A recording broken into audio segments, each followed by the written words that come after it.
Ini merupakan video lanjutan dari video sebelumnya, yaitu Indonesia di zaman kerajaan dan kolonial. Bagi yang belum nyimak, linknya di bawah ya. Diawali dengan kedatangan bangsa-bangsa Eropa di Indonesia pada tahun 1500-an atau abad ke-15 melalui jalur laut. Mereka yang pernah datang dan menduduki Indonesia diantaranya Portugis, Spanyol, Inggris, dan Belanda. Tapi jauh sebelum itu, ada banyak hal yang melatar belakangi kenapa bangsa-bangsa Eropa datang ke Indonesia.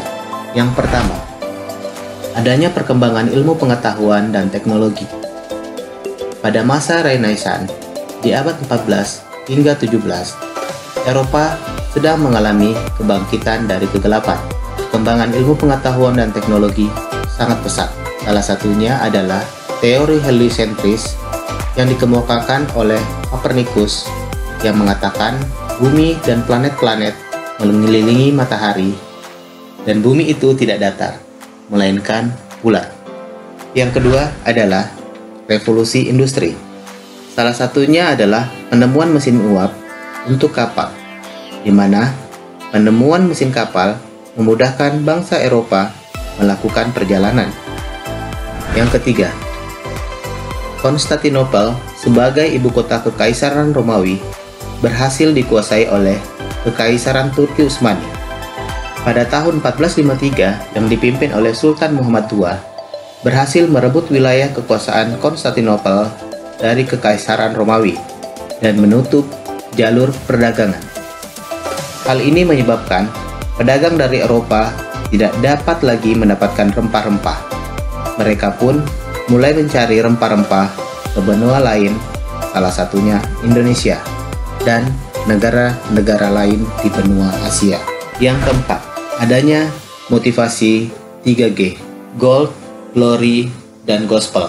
Melihat kekayaan bangsa Indonesia, bangsa Eropa yang awalnya datang hanya untuk mencari rempah-rempah, akhirnya memiliki tujuan lain, yaitu untuk mencari 3G, yaitu Gold yang berarti kekayaan, Glory yang berarti kejayaan, dan Gospel yang berarti memperluas ajaran Nasrani. Kita akan kembali membahas bangsa-bangsa Eropa mana saja yang pernah datang ke Indonesia. Yang pertama, akan kita bahas Portugis dan Spanyol.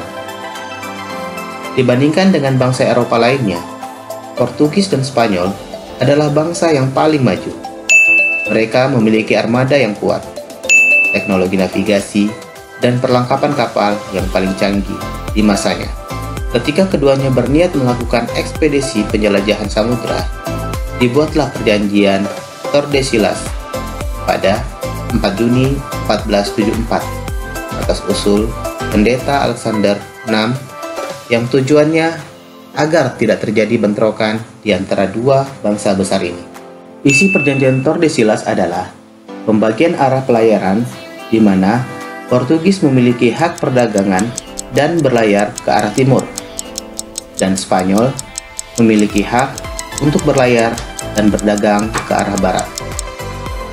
Portugis mulai melakukan ekspedisi di tahun 1487 ke arah timur. Kemudian mereka sampai di Maluku, tepatnya di Ternate pada tahun 1512.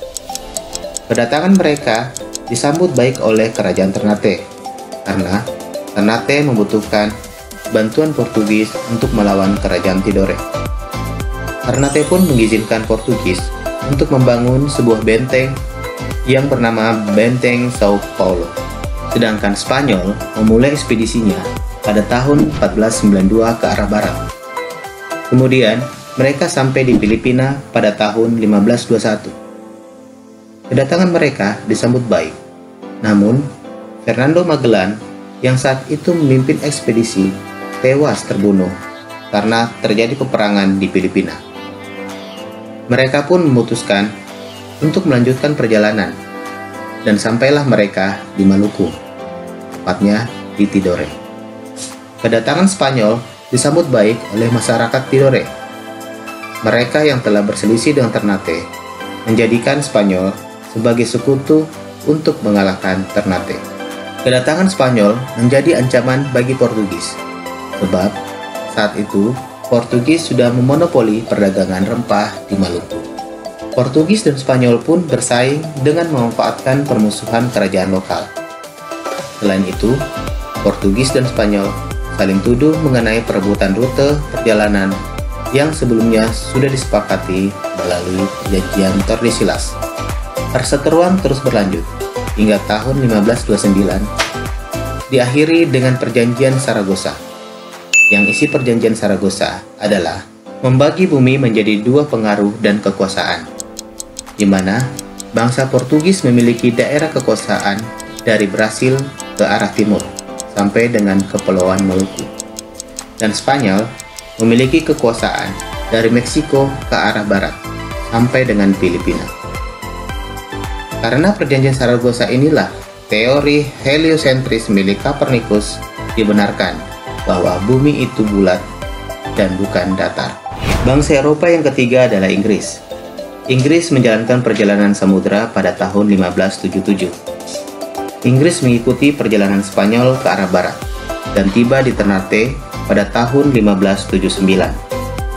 Bangsa Inggris memborong rempah-rempah dari masyarakat Maluku. Kemudian, Inggris melakukan ekspedisi yang kedua. Sebelum sampai di Indonesia, Inggris sempat menguasai India dan mendirikan EIC, East India Company, sebuah perusahaan dagang milik Inggris. Pada tahun 1628, Inggris telah sampai di Indonesia dan berhasil menjalani kerjasama dengan baik dengan Kerajaan Banten. Banten mengizinkan Inggris mendirikan pangkalan dagang dan benteng di Banten. Bangsa Eropa yang lain adalah Belanda. Keberhasilan Portugis dan Spanyol dalam melakukan ekspedisi mendorong bangsa Belanda untuk melakukan hal yang sama. Pada tahun 1595, Belanda melakukan ekspedisi melalui rute timur, tepatnya pada tanggal 23 Juni 1596. Kapal Belanda berhasil berlabuh di Pelabuhan Banten. Saat itu, ekspedisi Belanda dipimpin oleh Cornelis de Houtman. Namun, Belanda diusir oleh penduduk pesisir Banten karena mereka bersikap kasar dan sombong. Pada tahun 1598, Belanda kembali mendatangi Banten. Kali ini, kedatangannya diterima oleh masyarakat. Mereka pun berhasil menguasai perdagangan.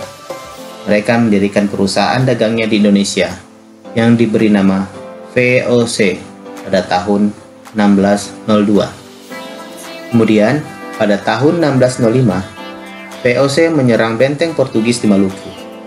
Portugis pun terpaksa mundur ke Timor Leste. Kemenangan Belanda atas Portugislah yang menjadi jalan masuknya kolonialisme di Indonesia selama 3,5 abad.